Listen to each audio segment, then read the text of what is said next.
Pushpa 2 ticket ధరల పెంపుపై హైకోర్టులో విచారణ జరిగింది. బెనిఫిట్ షోలకు భారీగా టికెట్ ధరలు పెంచారని, సామాన్యులు మూవీ చూసే పరిస్థితి లేదని పిటిషనర్ పేర్కొన్నారు. పూర్తి వివరాలు 2 వారాల్లో సమర్పించాలని మైత్రి మూవీస్ కు తెలంగాణ హైకోర్టు ఆదేశాలు జారీ చేసింది. అటు పుష్ప 2 బెనిఫిట్ షో ద్వారా వచ్చే నగదు ఎక్కడికి మళ్లిస్తున్నారని పిటిషనర్ అడిగారు. పూర్తి నివేదిక పరిశీలించి ఆదేశాలు ఇస్తామని హైకోర్టు తెలిపింది. జీవోలను సైతం పరిశీలిస్తామంది. రాత్రి 10 గంటలకు షో వేస్తే అర్ధరాత్రి 1 గంట అవుతుంది. పిల్లలకు నిద్ర అవసరమని హైకోర్టు అభిప్రాయపడింది.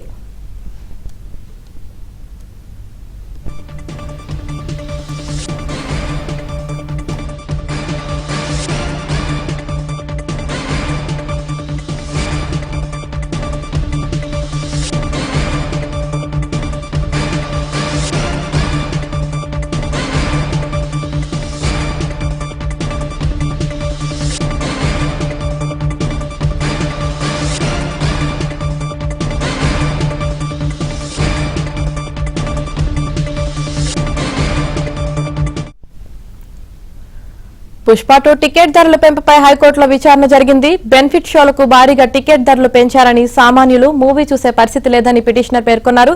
దీనికి సంబంధించి పూర్తి సమాచారం మా ప్రతినిధి ప్రవీణ్ అందిస్తారు. ప్రవీణ్, తెలంగాణ హైకోర్టులో పిటిషన్ దాఖలైంది. ఆ పిటిషన్ కి సంబంధించి కూడా ఈ రోజు తెలంగాణ హైకోర్టు విచారణ జరిపింది. మరోవైపు పిటిషనర్ తరపు న్యాయవాది కూడా తన వాదనలు వినిపించడం జరిగింది. ముఖ్యంగా సామాన్యుడు సినిమా చూసే పరిస్థితి లేదు, ఎందుకంటే వందల రూపాయలు టికెట్లు పెంచడం వల్ల సామాన్యులు సినిమా చూడలేనటువంటి పరిస్థితి ఉందనేటువంటి అంశాన్ని కూడా కోర్టు దృష్టికి కూడా తీసుకెళ్లినటువంటి పరిస్థితి. ప్రస్తుతం ఆ పిటిషనర్ తరపు న్యాయవాది శ్రీనివాసరెడ్డి ఉన్నారు. ఒక్కసారి మాట్లాడడం. సార్, ఈ రోజు జరిగినటువంటి వాదనలో ముఖ్యంగా మీ యొక్క ప్రేరేంటి, మీరు ఎలాంటి వాదనలు వినిపించడం జరిగింది? ఇప్పుడు ఏదైతే ఈ పుష్ప 2 మూవీ రిలీజ్కి వీళ్ళు అంటే మాది భారీ బడ్జెట్ సినిమా అని, తర్వాత 20% తెలంగాణలో తీశామని, దీంతో తెలంగాణ ఎకనామీ ఎంప్లాయ్మెంట్ పెరుగుతుంది అని చెప్పి 22 నాడు మైత్రి మూవీ మేకర్స్ ఎవరైతే ప్రొడ్యూసర్స్ డిస్ట్రిబ్యూటర్స్ ఉన్నారో దీనికి వాళ్ళు ఒక లేఖ రాయటం జరిగింది గవర్నమెంట్ ఆఫ్ తెలంగాణకి. 29 నాడు ఆగ మేఘాల మీద వితౌట్ ఆస్కింగ్ ఫర్ ఇన్ఫర్మేషన్ అసలు 100 కోట్ల పైన పెట్టారా లేదా, సరే ప్రజలు ఏంటంటే అది పెద్ద భారీ సినిమా అది ఇదని చెప్తున్నారు, కానీ గవర్నమెంట్ అట్లా పోదు. ఏదో మీడియాలో లేకపోతే ఇంకెవడో ఇండస్ట్రీ ఇన్సైడర్స్ చెప్తే కాదు, వాళ్ళు డేటా తెప్పించుకోవాలి, ఇన్ఫర్మేషను, ఎక్స్పెండిచర్ స్టేట్మెంట్స్ 100 కోట్ల పైన అయిందా కాదా అనేది. అదొకటి. 20% సినిమా తెలంగాణలో తీశారా అనేది అది ఎవరి దగ్గర ఉంటుంది? గవర్నమెంట్ దగ్గరనే ఉంటుంది, ఎందుకంటే వాళ్ళు పర్మిషన్స్ ఇస్తారు ఇప్పుడు. కాబట్టి ఈ 2. మూడోది ఏమవుతుంది అంటే వీళ్ళు బెనిఫిట్ షో ఒకటి పెట్టారు. మేము అడిగింది వెరీ క్లియర్గా, ఏదైతే మెమోలో వీళ్ళకి ఇచ్చారో ఈ బెనిఫిట్ షో అది రాత్రి 9:30కి 4వ తారీఖు నాడు 800 రూపాయలు ప్లస్ జిఎస్టీ. అంటే మీరే ఊహించండి, అది 1000 రూపాయల పైన వెళ్ళిపోతుంది. ఒక మధ్యతరగతి కుటుంబము 1000 రూపాయలు పెట్టి ఒక సినిమాకు వచ్చి బెనిఫిట్ షో చూస్తే, బెనిఫిట్ షో అంటే ఏంది అంటే చట్టపరంగా బెనిఫిట్ షో అంటే ఒక చారిటబుల్ పర్పస్కి ఉండాలి, లేకుంటే ఒక స్పెసిఫిక్ కాజ్ అని ఉండాలి. అంటే మేము పలానా గవర్నమెంట్కి సీఎం రిలీఫ్ ఫండ్కి ఇస్తున్నామా, లేకుంటే పిఎం కేర్కి ఇస్తున్నామా ఏదని, లేదంటే ఏదైనా హ్యూమానిటరీ క్రైసిస్ రావాలి, ఏదైనా ఫ్లడ్స్ రావటమా, ఇంకేదైనా కరువు రావటమా, ఇలాంటి ఏదైనా రావాలి. ఇది ఏది చెప్పకుండా బెనిఫిట్ షోకి 800 రూపాయలు వసూలు చేస్తున్నారు.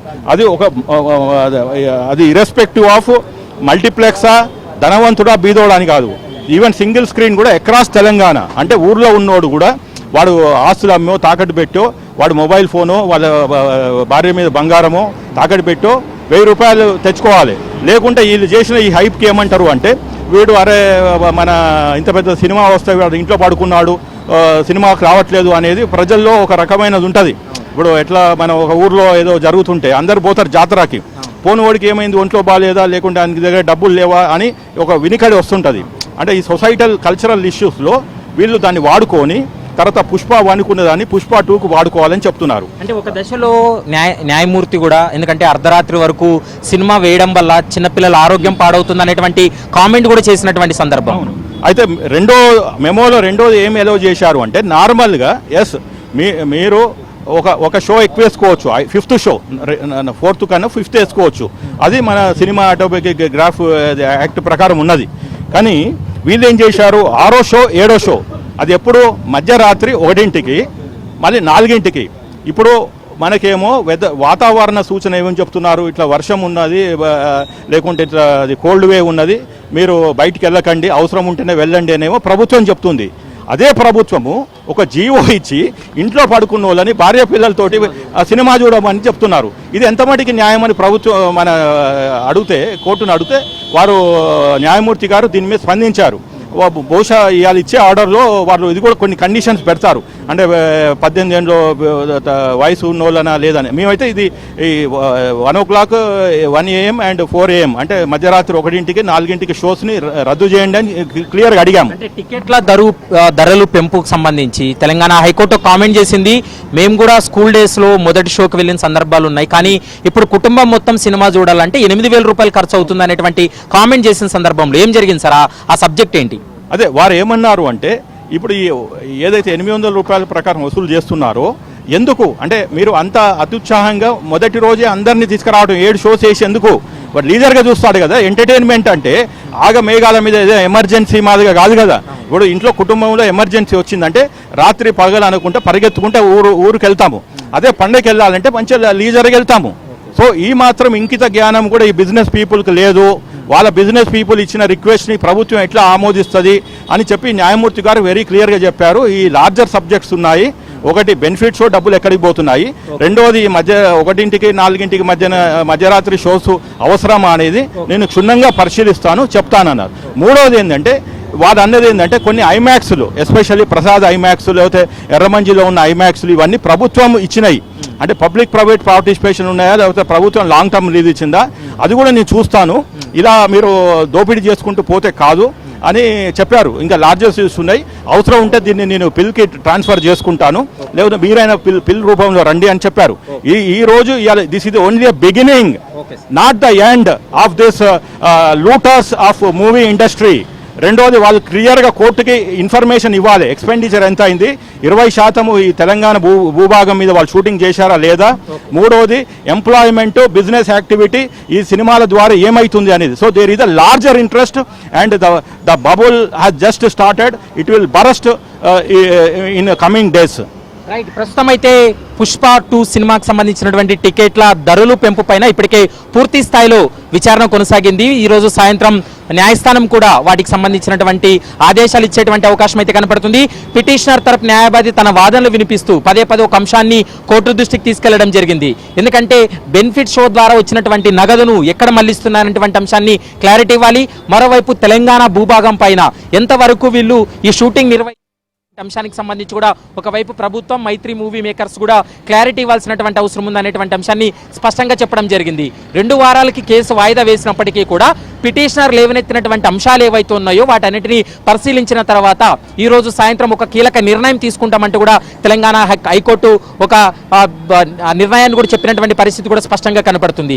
ఎందుకంటే అర్ధరాత్రి సమయంలో ఈ బెనిఫిట్ షో వేయడం వల్ల చిన్నపిల్లలు ఆరోగ్య పరిస్థితి దెబ్బతినే అవకాశం ఉంటుంది.